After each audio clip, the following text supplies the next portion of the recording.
আর ধারকটিতে সঞ্চিত শক্তির পরিমাণ নির্ণয় করতে বলেছে। ঠিক আছে, তো এখানে একটা কনসেপ্ট আমরা ইউজ করব অঙ্কটা করার ক্ষেত্রে।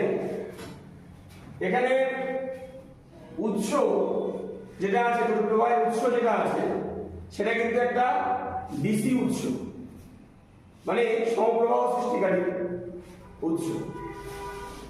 এই ডিসি উৎস দিয়ে যখন ধারককে চার্জ করা হয়, ধারক যতক্ষণ চার্জ হয় ততক্ষণ ধারকের শাখায় তড়িৎ প্রবাহ থাকে। যখন ধারকটা পুরোপুরি চার্জ হয়ে যায় তখন আর ধারকের শাখায় প্রবাহ থাকে না। তাহলে এই ধারকের চার্জ হতে কতক্ষণ সময় লাগবে? অ্যাকচুয়ালি যখন বর্তনীটা ক্লোজ করা হয় তারপরে খুব অল্প সময়ের মধ্যে ধারকটা পুরোপুরি চার্জ হয়ে যায়।